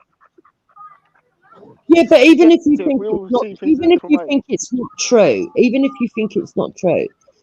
with the 1% chance that it might have been true, and there's no way that Brian went to the hospital records and found out it was laxative, right? But even with the 1% that it may have been true, I don't want to take that chance and have someone's fucking death on my hands. No, I mean, and I can't understand any other person that would, right? No. I can't understand why Esau would want to take a picture of somebody which was essentially in their death throes because he was committing suicide, right? And use that picture to troll someone after they've survived. To me, that is just... but remember, he was saying that... Listen, but what you got to remember, is if you, Jupiter, you probably won't admit this, but I'm 99% sure that it would go this way. If Zubida tried to commit suicide and you thought it was fake, you would openly say that you thought it was fake because you got some animosity between you. It's a little bit when there's something there, it's a little bit different, isn't it?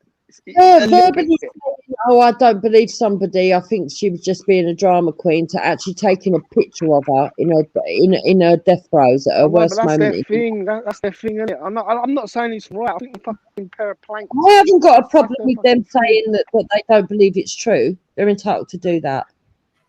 What I have got a problem with is the picture and the way that they trolled him with it. I think that was disgusting. And they shouldn't have done that. That's it that I've got the problem with, if I'll be honest with you. No, there's no justifying, there's no defending them with that. And I know for a fact that I wouldn't do that to Zubida. I wouldn't do that.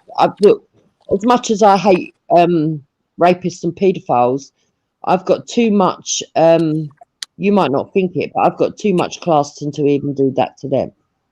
I just wouldn't do it. To me, it's tacky, it's crass, and it's degenerate. So that's my main issue with Esau.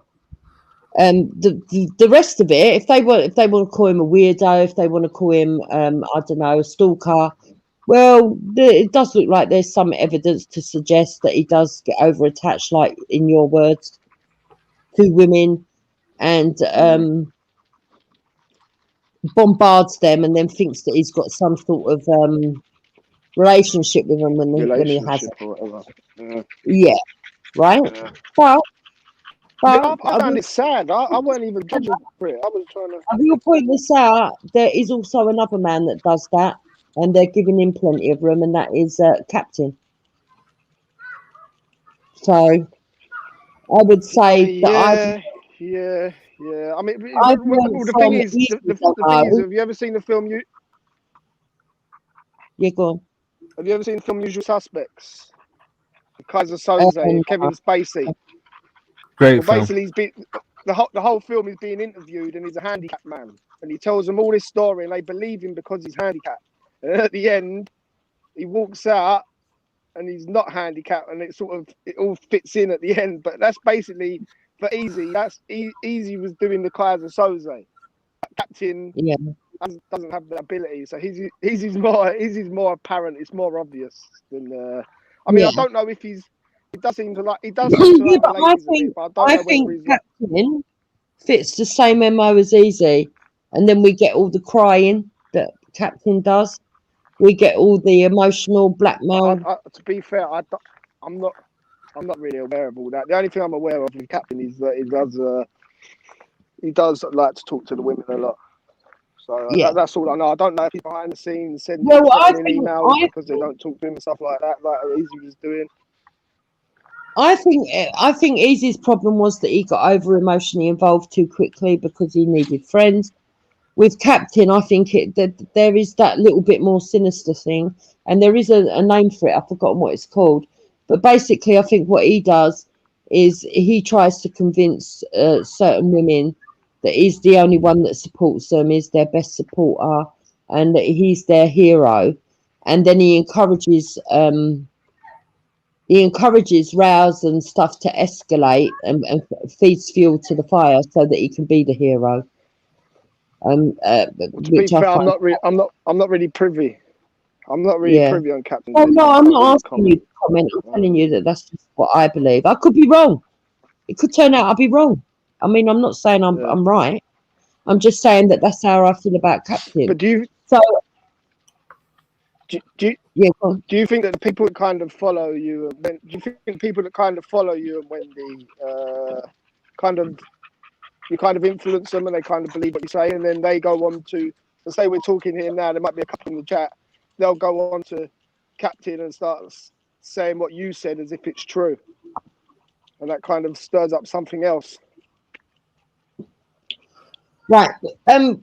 Yes, and that is one of the not 100% of the people who follow us, but there's always going to be some vulnerable people. Yes. I mean, there's trolls. I'm learning. I didn't know much about this before. It's only been the last few months I've started to really try and get some form of understanding of trolls. And there's trolls that just haven't even got a personal thing with someone. They'll just go with whatever it is. Jury, come here. Wait, come here. Dogs out of the way.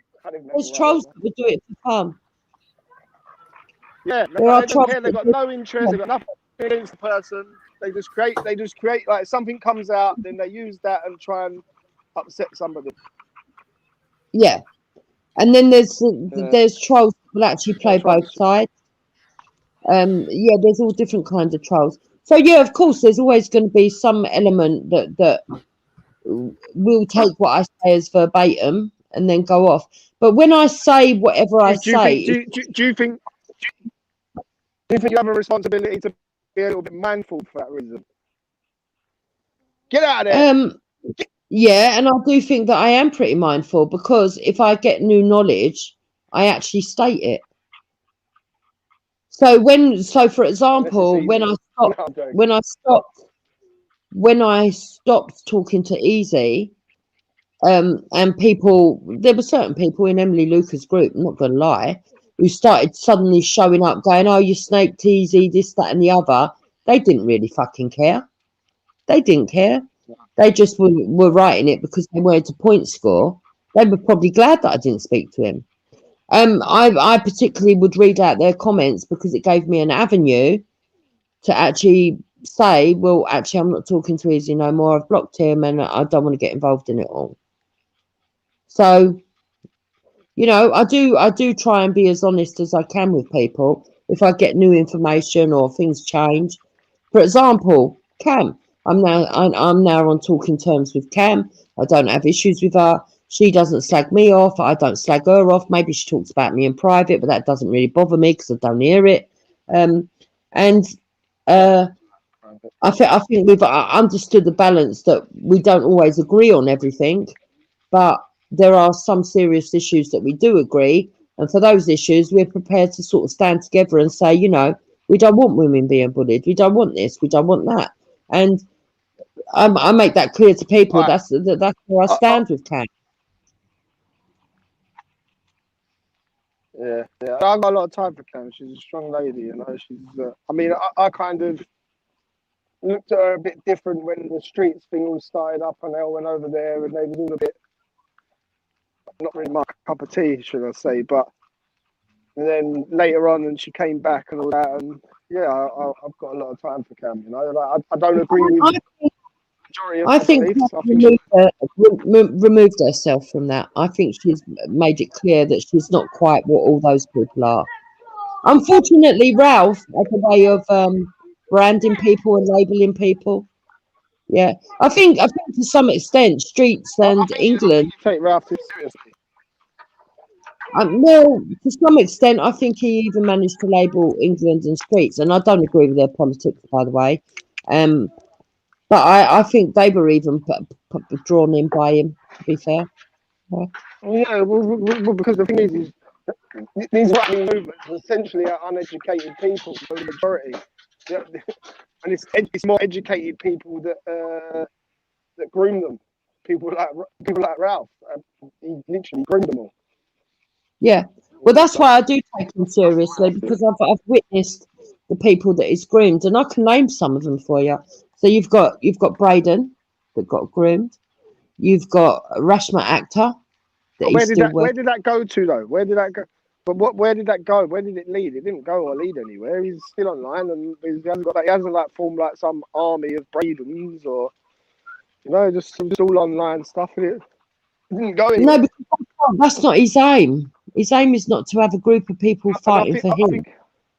His aim is to make people fight against each other. But I think you lot create these Brian Hulls and these Esau's and these Ralphs. If you just didn't talk about them and just left them, just starve them of oxygen, they'd just fade out. Like who really cares? Like Brian and fucking Esau got exposed fucking months ago. To some degree, you're right, but with people like Ralph, no, because they would go off onto, which he is doing, by the way. A lot of people just don't know that he goes onto other panels, and that he does do other shows elsewhere. I think people don't care. To be fair, like he's just a fucking idiot. Yeah, well, you might not care. Like, people think he's a good troll. I don't think he's a good troll. But other people have got a right to care, and if other people feel that it's a threat, people have got a right to call it out and say it's a threat. The best troll on these streams is Afghan, hands down. The others, they're nowhere near Afghan. Yeah, Afghan is the best troll, but he's also evil. Got the brains. Yeah, of course he is. I'm not saying he's not, but I'm saying like, some of the things, people like overrate. Done as in the real world would be unforgivable, in my opinion. Yeah, in the real world, a couple of days ago. Yeah, because I believe everybody's nuanced, so I can agree with you. For example, it's because he was he was the enemy of your enemy, so he was your friend. Who? That's why. Come on. Let's be honest. Who's Afghan's enemy? Afghan at that time. Yeah, who's his enemy? As soon as he turned on Brian Esau Zubida, then he was all right. He was like, oh, he's all right. I know he doxed me and my kids and all that, but he was all right. So when he came back onto Vellies months ago, when he was still, and he's still with Ralph, and I would say that Ralph's a bigger threat than Brian Hull even. And he's still very much for Ralph. I think that's trolling though. I think he sees Ralph as a fellow troll. Like they can sort of like bounce off each other, and wind people up together. No, that's oversimplifying it. So no, they definitely see each other as brothers in arms when it comes to the trolling thing. No, but it's more to the trolling. Yeah. Afghan definitely sees it like that. He's always seen it like that. Anyone that's a troll, look at Failed Experiment when he used to come around. Afghan took to him like duck to water because he was a similar type of person. I reckon Pete was right. Well, he got was his brother or something, you know. I do actually believe that. I don't know. They look like they're different nationalities. Yeah, possibly. I just got a feeling. I'm sweating. It's aching out here. Fuck, I feel like I'm going to faint from drinking out of puddles. Fuck. In the real world, I wouldn't. To be fair, I wouldn't. I wouldn't be in social circles with Afghan, but he'd be the kind of person in my neighbourhood that I would nod to, but never talk to. And for that, he's the kind of Boy, person that not want to upset, but you'd keep at arm's length. Me and So, Afghan would probably be but friends do you in know the real world. what? I think no. I think in the real world, you would like Afghan, and you wouldn't even know what he did online. You would take him on the value of him in the real. I don't think no, he's I'm like that in the talking real about world at all. I'm talking about if his actions online or in the real world. You know. Yeah. So if See, he you know what's was funny? kind of Like, a lot of these. online as he is in the real world, he would be you would consider him the kind of dangerous schizo that you nod to so that he doesn't feel that you don't like him, but at the same time, you wouldn't want to be friends with, if you know what I mean. Whereas online, it don't make no difference me telling him that I don't get on with him because we don't meet in real life. You know, I think my relationship with Afghan would be different. I think we'd actually get along in the real world. Wow. Yeah, You see? but I know how to carry myself online. That's all the difference is. Wow. I So don't. in the I don't so see. You that to say me, that you have dark humor. You say that you have dark humor, but that's what Afghan is. He's dark humor. yes, and that's why I laugh at a lot of what he says, but I don't actually agree with it. I don't Yeah. agree with any of it. That's why I've always called him out. Afghan's one of those people that I can laugh at, but go, oh my god, that. You know when there's a joke and you go, you laugh, and then you go, oh my god, that's disgusting, though. Yeah, Yeah, that kind of thing. that's all I mean by Afghan's dark humor. Yeah. Is who are you talking to, Urbz? He's got off again. Yeah, good. That's what you want. Yeah. Where are you? Are you in the gym? All I can hear is loads of kids echoing. Oh, you hear the kids in the background, yeah. Yeah. Oh man, I'm taking the dogs for a walk, and kids are bloody annoying. But, They're all following the dogs and throwing sticks. I've got 3 dogs in it, so they all want to play with the dogs. yeah. Yeah, that's what my estate's like all the time, especially when it's sunny like this. It's always got the sound of kids running around. I like the sound of kids in summer, though. I like the sound Yeah, of so do kids. I. I love it when you can hear school kids in the playground. Yeah, I like that Yeah, sound. I'll tell you what I else love it as well. absolutely love. And I've the people must think I'm really weird, right, in my family, because I've told them that if ever I get a terminal illness, that they're to visit me early in the morning, and I want to hear the birds singing. Yeah. Yeah, that's what I'll do. I want a Viking burial, I do. I don't care if they come to talk to me or whatever, or bring me gifts. No, I'm not bothered about all that. Just make sure you turn up. I get to hear the birds sing, and then you can go back in the room again and leave me for another day. Yeah, I always end up arguing with the neighbours that moan about it. Tell the kids to keep the noise down. What are they supposed to do? There's nowhere for them to go. There's nothing for them to do. So they're out here kicking the ball about. Leave them alone. Yeah, I don't like people who moan about kids playing football. Nah. They all need something to do. And when we were growing up, we had this place called Play Centre, and it had everything there. We could do everything: play video games, watch videos, do painting, make candles, all sorts of shit. And they'd take us out on day trips and shit like that. But that doesn't exist anymore. None of the kids around here have anything like that now.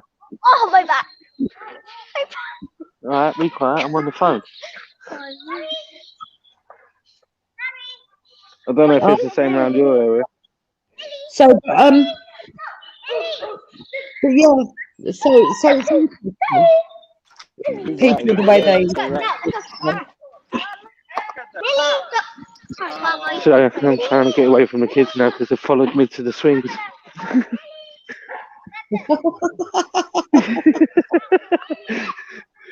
They shouted out Millie. That's my dog's name. One of my dog's names. That's all you can hear.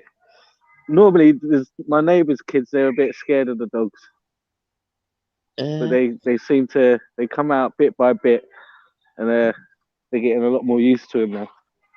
I don't. Well, I say I don't like dogs. I don't mind dogs as if they're well trained and they're well behaved, but I wouldn't want to keep one. Yeah, Maybe later, all my kids family are dogs. maybe, but not while I've got children, and not because I think they're detached children, but just because I think a dog is like another child. It is. And I don't like another child. all the dog shit on the regular and all that. No, Yeah.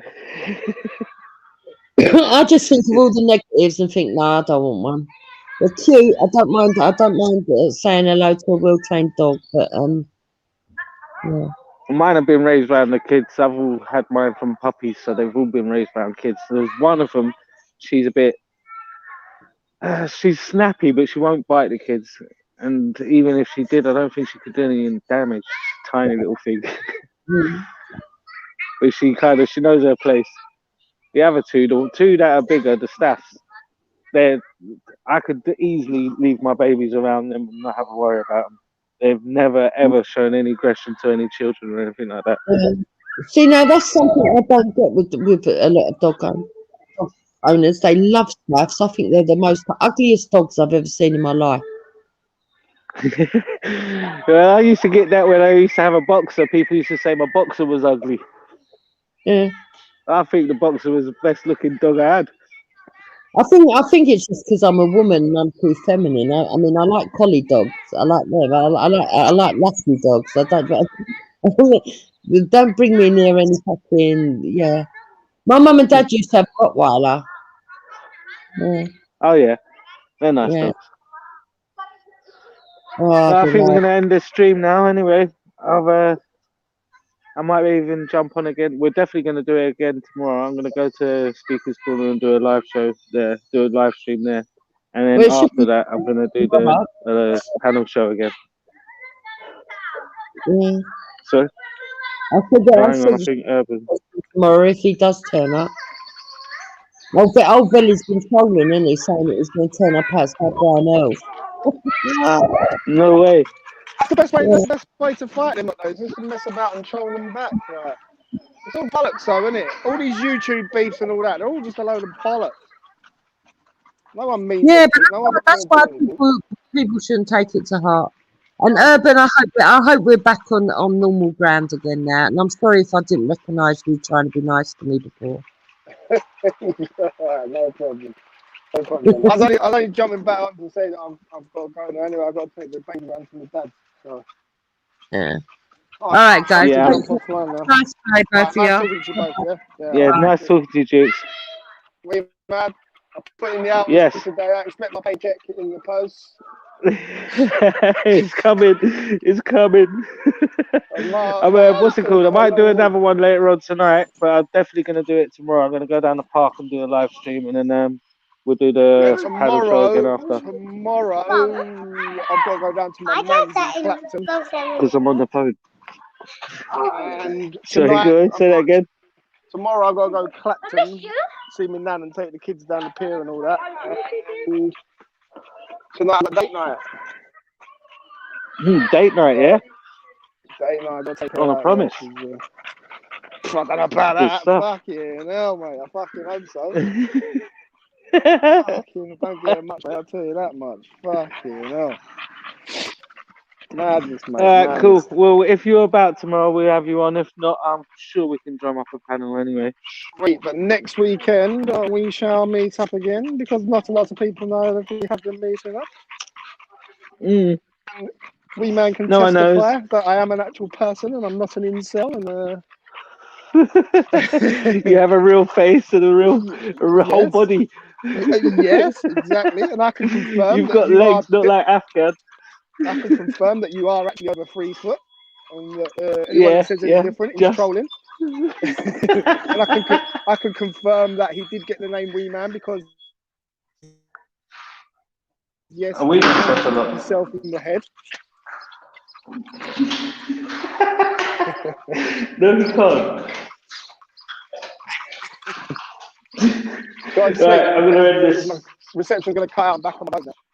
All right, nice one. Thank Yeah, you. I'm just getting back into my. Thank you to everyone tuned in. Thank you for joining us and commenting and everything else. We will see you again either later today or tomorrow.